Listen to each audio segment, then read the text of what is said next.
नमस्कार दोस्तों, मेरा नाम है ऋषिकेश कुमार और आप देख रहे हैं ऋषि डिजिटल से। दोस्तों, इस वीडियो में बात करने वाला हूँ पंजाब नेशनल बैंक भर्ती 2022 के बारे में। दोस्तों, पंजाब नेशनल में यहाँ पे एक बहुत बड़ा वैकेंसी निकल कर आया है, जिसमें बात करें तो पद की तो प्यून पद की यानी चपरासी का वैकेंसी है और फॉर्म जो है वो ऑफलाइन मोड से जमा हो रहा है। अब दोस्तों, इस फॉर्म को कौन कौन से लोग भर सकते हैं, शैक्षिक योग्यता क्या है, फॉर्म भरने की आयु सीमा क्या है, फॉर्म भरने में क्या क्या लग रहा है, फॉर्म भरने का लास्ट डेट क्या है, कब तक फॉर्म भराएगा, सब चीज़ आपको इस वीडियो में एकदम विस्तार से स्टेप बाय स्टेप बताने वाला हूँ। दोस्तों, ज़्यादा देर ना करते तो चलिए वीडियो को शुरू करते हैं। दोस्तों, वीडियो शुरू करने से पहले आपसे एक छोटा सा रिक्वेस्ट, अगर आपने अभी तक मेरे चैनल को सब्सक्राइब नहीं किया तो मेरे चैनल को सब्सक्राइब कर लो और बेल आइकन प्रेस करना बिल्कुल ना भूलें, ताकि इस तरह का लेटेस्ट वीडियो सबसे पहले मिलता रहे। तो चलिए दोस्तों, वीडियो को शुरू करते हैं। दोस्तों, जैसे कि आप देख सकते हैं, यही वो प्रेस विज्ञप्ति है। जैसे कि आप देखेंगे यहाँ पे रोजगार विज्ञप्ति के माध्यम से ये जो PDF है ये जारी किया गया है। और यहाँ पे दोस्तों देखेंगे तो पंजाब नेशनल बैंक का ये नोटिस है और यहाँ पे थोड़ा सा नीचे आप देख सकते हैं कि 5/3/2022 को ही ये नोटिस जारी किया गया है, जो कि आज 8 तारीख हो चुका है। यानी दोस्तों 5 मार्च को ये नोटिस जारी हो चुका है। अब दोस्तों चलिए बात कर लेते हैं कि कौन सा पद का वैकेंसी है। तो दोस्तों, पद का आप यहाँ पे बात करें तो देखेंगे कि अधीनस्थ संवर्ग में चपरासी के पदों पर भर्ती है। शैक्षिक योग्यता की बात करें तो शैक्षिक योग्यता आपका 12वीं कक्षा या समकक्ष उत्तीर्ण, किंतु निर्दिष्ट तिथि 1/1/2022 को स्नातक नहीं होना चाहिए और साथ ही अंग्रेजी पढ़ने लिखने का बुनियादी ज्ञान आपको होना चाहिए, तभी आप इस फॉर्म को भर पाएंगे।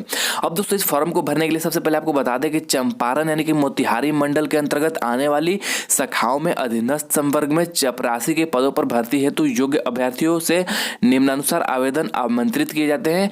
यानी दोस्तों, चंपारण जो मोतिहारी मंडल के अंतर्गत जितने भी बैंक हैं, सिर्फ उन्हीं बैंक के लिए वैकेंसी निकाला गया है चपरासी पद के लिए। अब दोस्तों, यहाँ पे योग्यता आपको मैंने बता दें कि 12वीं कक्षा या उत्तीर्ण है, पास है, तो आप इस फॉर्म को भर सकते हैं। समय सीमा की बात करें तो समय सीमा आपका 1/1/2022 को न्यूनतम 18 वर्ष और अधिकतम 24 वर्ष होना चाहिए। 24 वर्ष से ज़्यादा अगर आपका हो गया है 1/1/2022 को, तो आप इस फॉर्म को नहीं भर पाएंगे। अधिकतम आयु सीमा में छूट की बात करें तो अनुसूचित जाति या फिर जनजाति वर्ग को 5 वर्ष मिलेगा। अनुसूचित जाति जनजाति वर्ग के शारीरिक विकलांग को 15 वर्ष का छूट मिलेगा। अन्य पिछड़ा वर्ग को 3 वर्ष का छूट मिलेगा और शारीरिक विकलांग वर्ग के अन्य पिछड़ा वर्ग को 13 वर्ष एवं सामान्य वर्ग के अपंग को 10 वर्ष की छूट आपको दी जाएगी। भूतपूर्व सैनिक के कुल मिलिट्री सेवा वर्षों के अलावा 3 वर्षों की तथा 1984 के दंगों में मारे गए व्यक्तियों के बच्चों परिवारों के सदस्यों को 3 वर्ष की छूट दी जाएगी। और सभी छूटों को मिलाकर अधिकतम आयु सीमा आपका 1/1/2022 को 45 वर्ष से अधिक नहीं होनी चाहिए। ये चीज आपको ध्यान में रखनी है। अब दोस्तों, यहाँ पे वेतनमान तथा भत्ते की बात करें तो मूल वेतन आपका 14,500 रहेगा। 14,500 से लेकर 28,145 एवं अन्य स्वीकार्य भत्ते आपका यहाँ पे लागू किए जाएंगे। अब दोस्तों, जिलावार रिक्त पदों की बात करें तो यहाँ पे देखेंगे, थोड़ा सा नीचे जाएंगे तो देख सकते हैं जिला का नाम दिया हुआ है पूर्वी चंपारण, पश्चिमी चंपारण, गोपालगंज, सिवान, सीतामढ़ी। यानी कि यहाँ पे ये सभी जिला का नाम है। और पूर्वी चंपारण में अनारक्षित यानी कि अनरिजर्व कैटेगरी की बात करें तो 3 सीट है। OBC कैटेगरी का 1 सीट है। SC कैटेगरी का 1 सीट है और ST कैटेगरी का कोई भी सीट नहीं है। EWS का भी कोई सीट नहीं है। भूतपूर्व सैनिक का 1 सीट है। विकलांग का कोई सीट नहीं है पूर्वी चंपारण में। टोटल यहाँ पे पूर्वी चंपारण में सीट की बात करें तो 5 सीट है। पश्चिमी चंपारण में टोटल सीट 1 है, देख सकते हैं अनरिजर्व का यानी कि जनरल कैटेगरी का। उसके बाद दोस्तों यहाँ पे EWS कैटेगरी का 1 सीट है, यानी कि टोटल सीट 2 है पश्चिमी चंपारण के लिए। गोपालगंज की बात करें तो जनरल कैटेगरी में 2 सीट है, SC कैटेगरी में 1 सीट है और यहाँ पे भूतपूर्व सैनिक के लिए 1 सीट है। यानी कि गोपालगंज में टोटल 3 पदों के लिए वैकेंसी जारी किया गया है। सिवान की बात करें तो सिवान में जनरल कैटेगरी के लिए 4 पोस्ट है पद है। और OBC की बात करें तो 3 पद है और SC की बात करें तो 2 पद है। EWS की बात करें तो 1 पद है। भूतपूर्व सैनिक की बात करें तो 3 पद है और विकलांग की बात करें तो 1 पद है। यानी कि टोटल सिवान में 10 पदों के लिए वैकेंसी जारी हुआ है। सीतामढ़ी की बात करें तो सीतामढ़ी में जनरल कैटेगरी के लिए 1 सीट है और टोटल सीतामढ़ी में 1 ही सीट के लिए वैकेंसी जारी किया गया है। यानी कि टोटल दोस्तों सीट की बात करें तो टोटल 21 पदों के लिए वैकेंसी जारी हुआ है PNB की तरफ से, पंजाब नेशनल बैंक की तरफ से। अब दोस्तों, इस फॉर्म को भरने के लिए सबसे पहले एलिजिबल क्या क्या होना चाहिए। दोस्तों, आपको बता दें कि उम्मीदवार को जिस जिले के रिक्त पदों के लिए आवेदन करता है उम्मीदवार, ये चीज आपको ध्यान रखना है। मान लीजिए कि आप अगर पूर्वी चंपारण के लिए आवेदन करते हैं तो आपको उसी जिले का स्थायी निवासी यानी कि डोमिसाइल आपके पास होना चाहिए, तभी आप इस फॉर्म को भर पाएंगे। ये चीज आपको ध्यान में रखना है। तो दोस्तों, ये चीजें आप देख सकते हैं यहाँ पे एकदम स्पष्ट रूप से क्लियर किया गया है कि उम्मीदवारों को जिस जिले के रिक्त पदों के लिए आवेदन उम्मीदवार करता है उसी जिला का स्थायी निवासी यानी कि डोमिसाइल होना अनिवार्य होना है, तभी इस फॉर्म को आप भर पाएंगे। अब दोस्तों, फॉर्म भरने में क्या क्या लगेगा। सबसे पहले आवेदन का प्रारूप आप देखेंगे, उसके बाद अभ्यर्थी का नाम बड़े अक्षरों में आपको लिखना होगा, पिता का नाम, अस्थायी पता, मूल निवास प्रमाण पत्र की 1 कॉपी आपको लगानी होगी, मोबाइल नंबर व ईमेल आईडी आपको फॉर्म में डालना होगा, शैक्षिक योग्यता प्रमाण पत्र की प्रति आपको 1 लगानी होगी, यानी कि 12th पास का 1 मार्कशीट लगाना होगा। अगर जाति प्रमाण पत्र आप लगाते हैं या फिर विकलांग प्रमाण पत्र, अपंगता प्रमाण पत्र, मतलब इनसे कोई भी हो तो आप वो भी आप लगाएंगे, एक संकलन करेंगे। उसके बाद दोस्तों, जन्म तिथि व उम्र आपका जो 1/1/2022 के आयु के अनुसार आपका वर्ष, माह और दिन में आपको उसमें लिखना होगा फॉर्म में।